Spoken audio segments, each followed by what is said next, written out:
Welcome to the Sub 1000 Recruitment Podcast. With so much of the recruitment industry conversation aimed at big enterprise talent acquisition teams, we decided recruiters at smaller everyday organizations need to be heard. In 2023, we launched our free-to-join Sub 1000 online community. We have thousands of in-house recruiters and HR professionals from everyday organizations who recruit less than 1,000 staff a year, in some cases less than 100. And if you are listening to this, you've probably guessed the next bit. We've also launched a podcast to hear direct from those recruiters. Their stories, insights and experiences about how they get the job done on a limited budget with limited support in either a small team or perhaps completely on their own. Tune in every fortnight to hear from your direct peers. And if you want to get involved, join our free online community at sub1000.com. This week's episode is sponsored by our friends at Personio. Personio is the flexible HR platform that adapts to how you work. Try it today.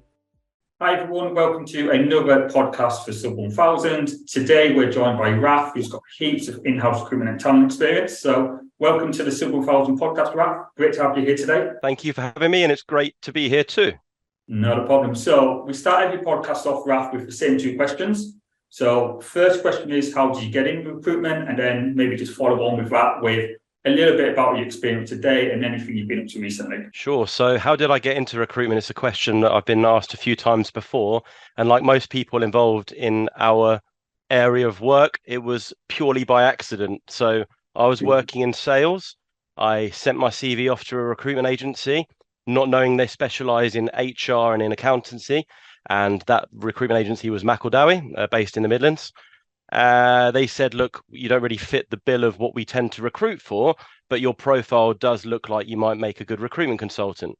So why don't you come along to an assessment centre, which I did up in Nottingham, went through a number of different exercises and was successful enough to join them. Initially, you go through they've got like a talent academy, or they did at the time, where you specialise just on headhunting and finding candidates, which is often the hardest part.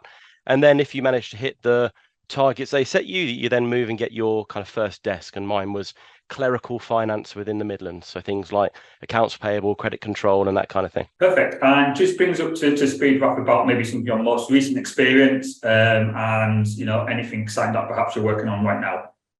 Sure. So after I went agency side, I then decided that I wanted to move into HR. So I did my CIPD, moved into the HR side in the public sector with the police, and then, cutting a long story short, I moved back into the recruitment side, and I was an interim. So doing lots of different short-term and medium-term consultancy pieces, lots of different types of companies, different sizes, different types of role.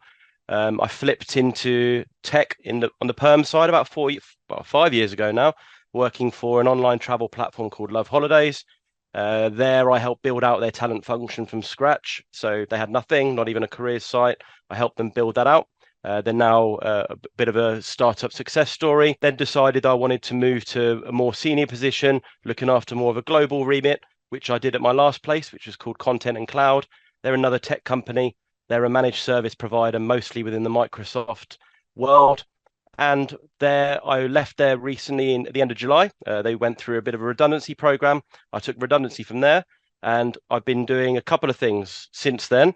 So I have a voluntary role as CEO of a charity. So I've been pretty much working full time to help push that forward in the past couple of months. And I've been doing a couple of consultancy pieces. So the most recent one was working for a local authority, where I did a bit of a review of their employer brand, their candidate experience or customer experience. I guess it's the same thing. They're still buying something. They're buying a job. And I delivered that to them and kind of put it in the perspective of how they can improve, and gave them kind of 10 recommendations on how to do that. And that's where I am now. At the minute, I'm open to other consultancy pieces or going in and helping businesses to do things either around how they manage candidates through a process, how they build out their employer brand or make themselves look like an appealing place to work, and also around diversity, equity and inclusion, because that's a little bit of a specialist area of mine from my HR days and my voluntary work. So if we start off with maybe delving into some of your experience around mentoring, Raph. So I know you've you've led teams, you've mentored teams. What would you say makes a good mentor within the talent and recruitment space? For sure. So I guess it very much depends what the mentee or the person that's being mentored is looking to get out of that. So I am a mentor to two people and I've been mentored, but it wasn't an official mentor piece on my side. So if I took from my personal experience, I didn't actually realize I was being mentored, but looking back, I was. So as a modern day recruiter or someone working within the talent space, a lot of what we need to do to grow and what we don't tend to have a lot of is things around data and insight, around holding ourselves accountable to meeting certain metrics and making sure we've got the right people that can deliver a commercial outcome. So I was mentored in not my last role, but the role before that by the CTO of the group. He very much helped me to understand the metrics I need to use, helped upskill me in areas around things like Google Data Studio to help represent that, and also helped me to understand processes like OKRs, so objectives and key results, and making sure that everything you do is always tied to an end outcome, which for most businesses is driving revenue up. So how can I make sure and evidence that what I'm doing within talent is having a direct correlation to a commercial outcome in the business too? Brilliant. And just staying with that mentoring aspect for a little bit longer, Raf, how would you, or maybe what advice would you offer maybe somebody who's looking to maybe either get a mentor maybe internally, or perhaps is just looking on how to ask for advice in a more productive manner from maybe some peers internally within the business already? For sure. So there's a couple of routes. And again, it depends on the why. So if you're looking for someone to support you, maybe because you're from an underrepresented group and you might want an ally that's from a similar background to you within the business, look for someone and ask them. There's no harm in asking. Obviously, give them the opportunity to say no as well. But at the end of the day, if you feel that that's what you need, then don't be afraid to ask. From my perspective, the two people I mentor, one was a former colleague that worked with me. They appreciated some pretty direct advice I'd given to them about what they probably need to do to change to get ahead. I think it was quite a shock to them at the time, but looking back, it made a big impact. They were then told that they should probably look for a mentor. They then approached me and asked if I could. And I've been doing that probably for about 2 years now. I think it's about once a month we meet. And then most recently, someone approached and just said, look, do you mind if I just take a bit of your time? Just want to run through a few challenges I'm going through at the minute. And I said, well, look, I don't mind if you want to make this a more regular thing. And again, we do the same now as well. And they're both in very different business spaces. But they kind of just, a lot of what I do is listen and play things back and then maybe give a piece of advice here or there. But a lot of it is just being someone that can listen, give advice where needed, but also just playing back things. Okay, how could you maybe have done that differently next time? Or what do you think you could have done if you had some other options should that time come around again? And just so people can maybe take into kind of context, have you ever been offended by anybody who's asked you for help or advice? Not at all, not at all. And I've not had to turn it down.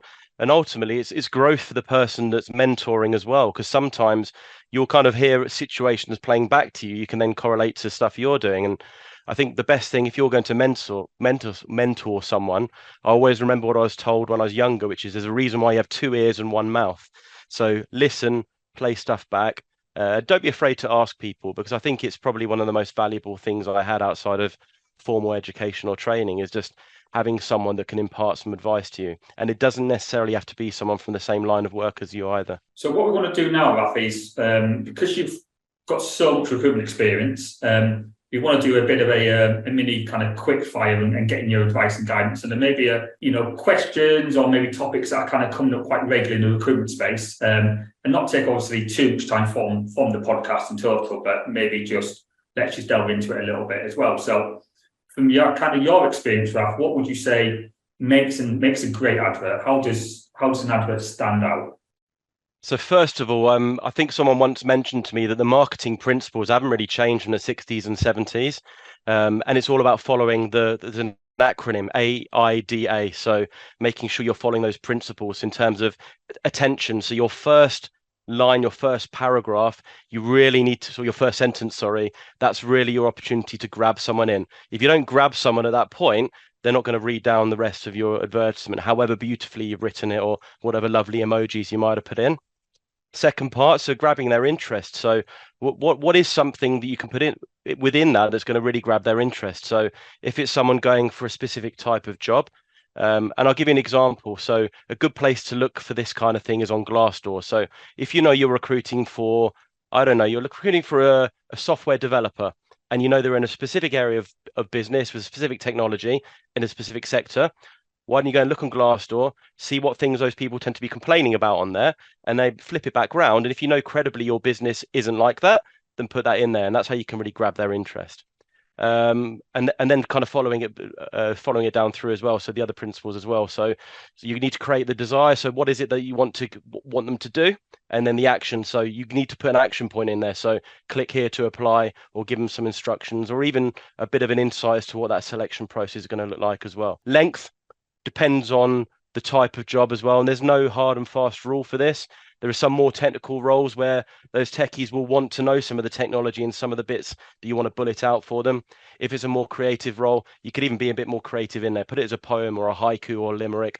As long as you think it feels credible to your business, so you're not telling the story of something that isn't there, and you know who the end audience is, then I think that you're kind of on a good path by following that. How would you offer any advice or maybe guidance around maybe getting hiring managers maybe more engaged into the recruitment process or advert creation? Is there any maybe way we can help influence that so they're more willing to take part? For sure. So I think with anything like this where you're trying to be persuasive or get the input, just help them to understand that we're hiring for your team and you are the expert in this area. So I'm an expert in recruitment.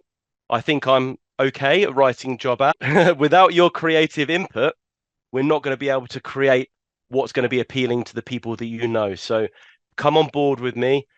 Tell me how much time you can invest. Perhaps I'll write something and send it for you to have a look at.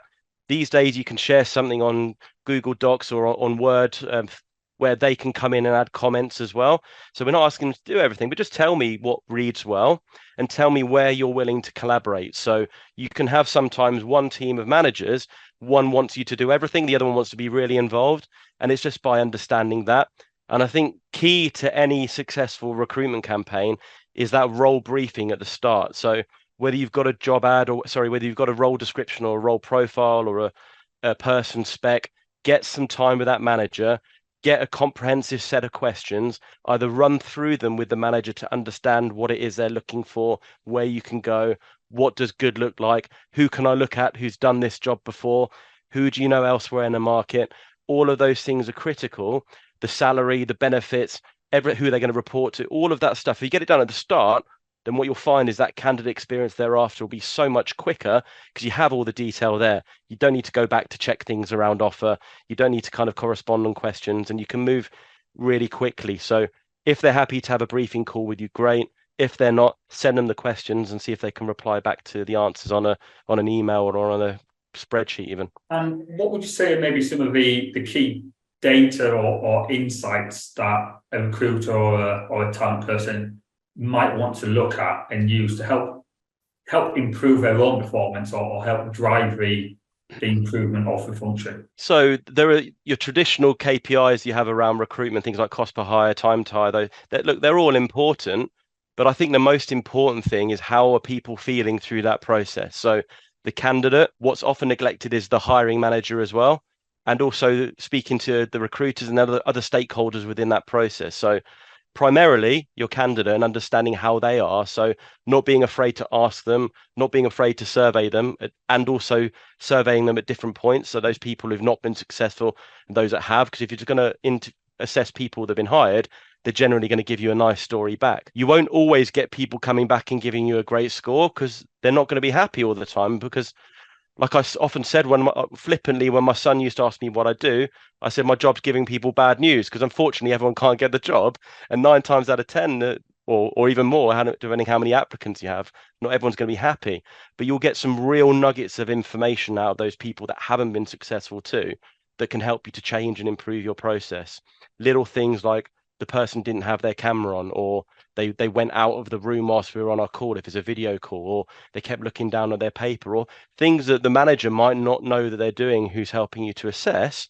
And then that's feedback you can give back to them delicately, and they'll appreciate that too, because ultimately the outcome is wanting people to have a great experience in your process and getting the job, and then knowing they're going to be successful in the job and in the right way because they've had a good experience leading up to that as well. So as we know in recruitment, not every candidate can be successful. The candidates who get the job are going to be happy. The candidates who aren't successful might be unhappy. But how do you ensure that every candidate, regardless of the outcome, had a positive, memorable experience of that recruitment process? So I think it's a fairly simple formula, and that's be communicative with people.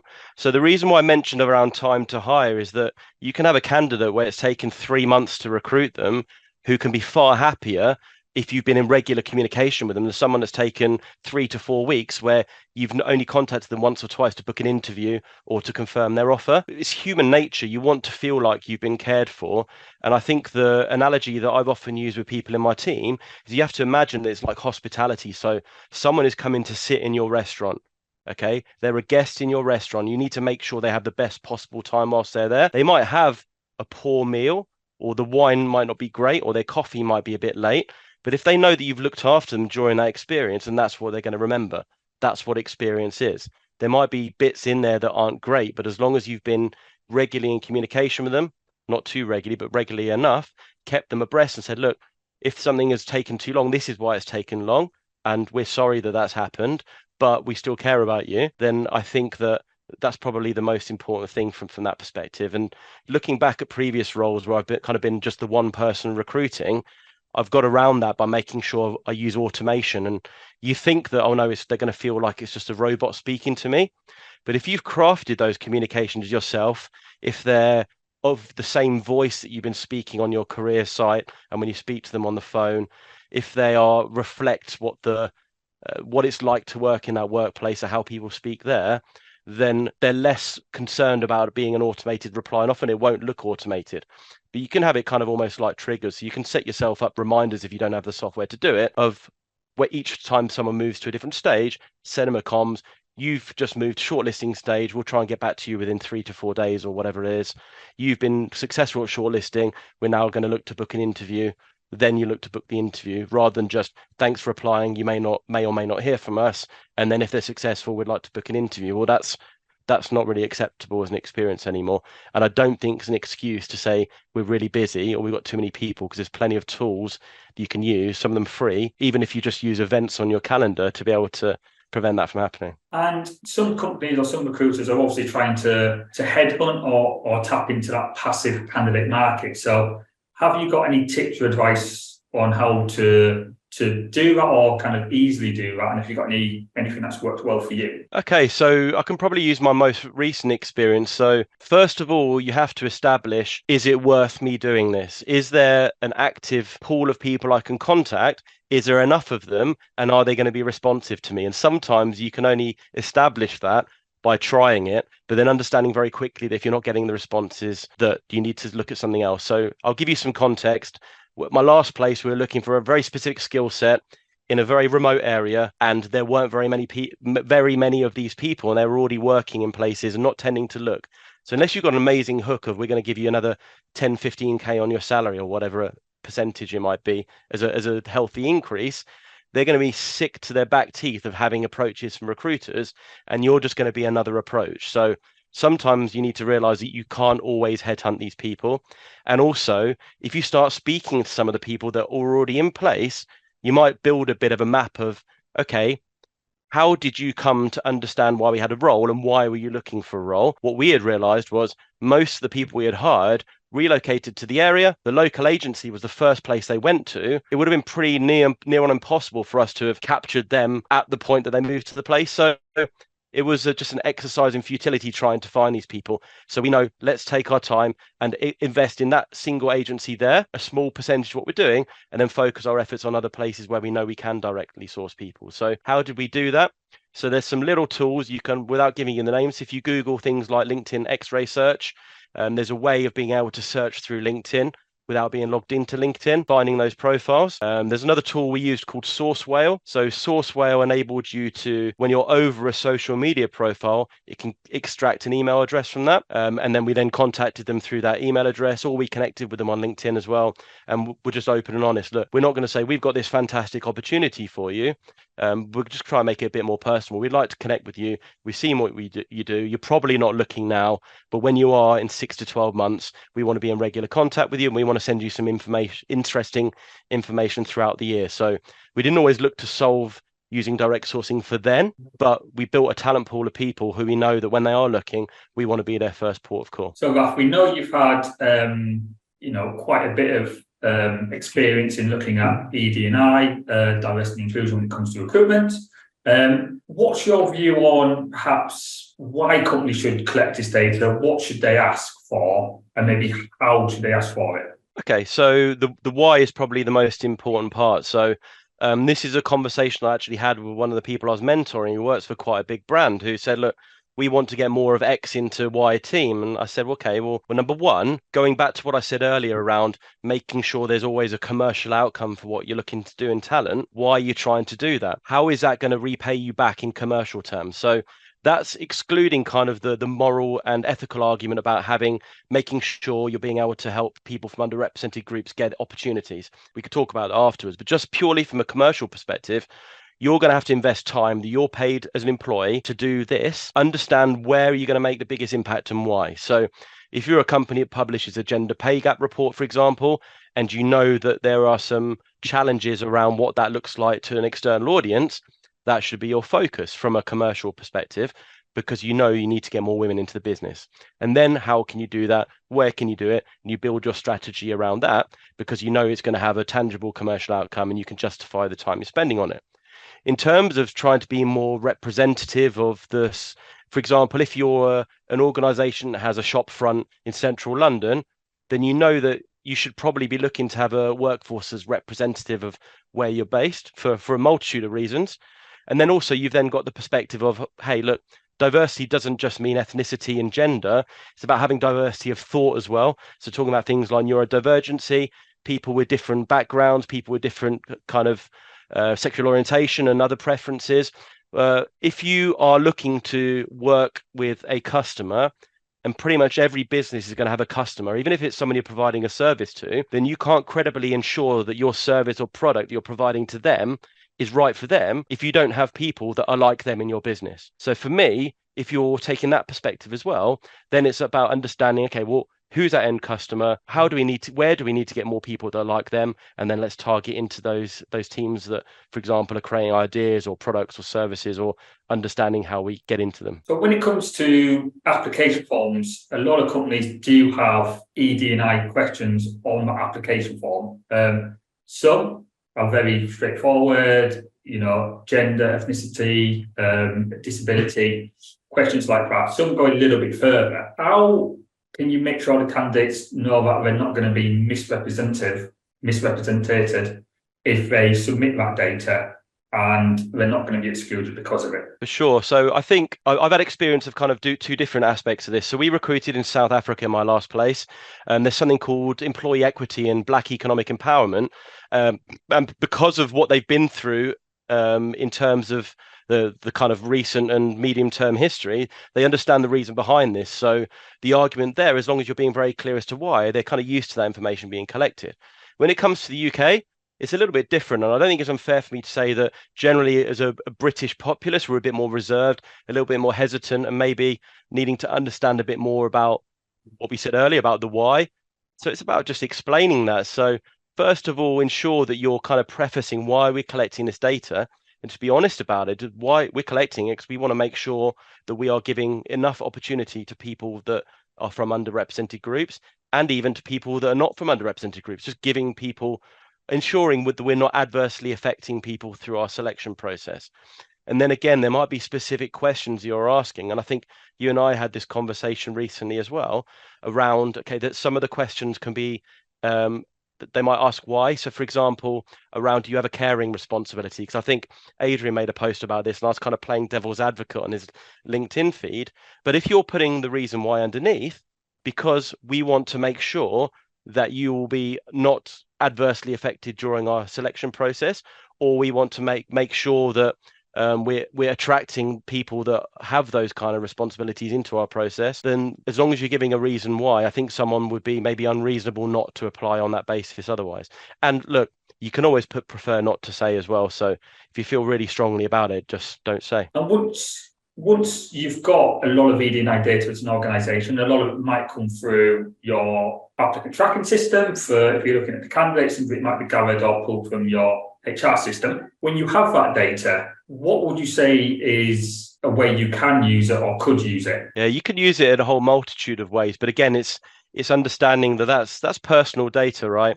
That's covered by things like GDPR, data protection, but also from an ethical perspective, you need to be using it to make sure you're doing something good and positive with it.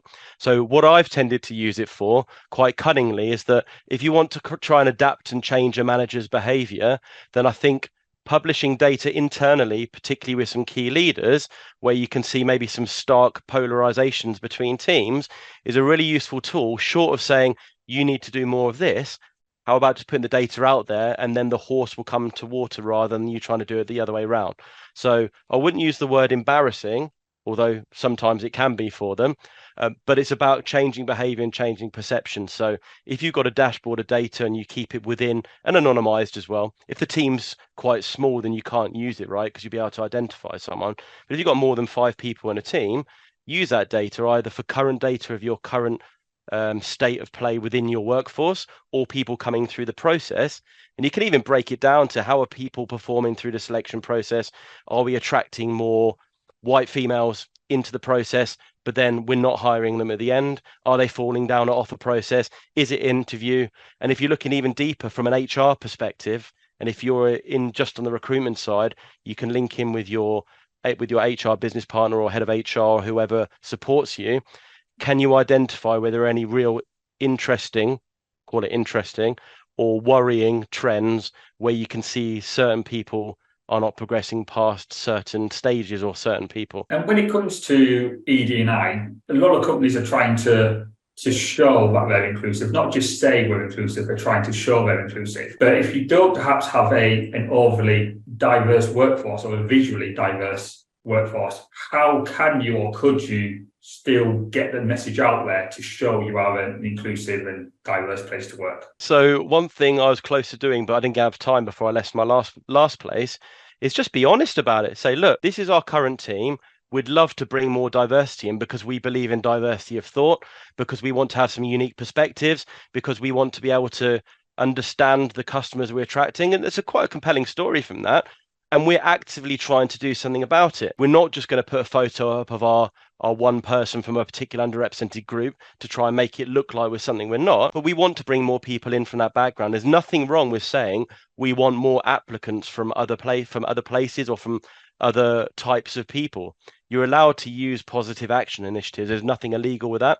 Once they come into the process, then it's a level playing field. So I don't think there's anything wrong with saying we want to bring more diversity in. You don't have to specify what that is. It could be any number of things, but if you want to specify, you can. But I don't think there's anything wrong with saying, and again, it's the reason why, because we want to make sure that we are providing the best possible service or product to our end customers. So we need more people that are like our end customers. Amazing, Raf. So that's the end of another Sub 1000 podcast today.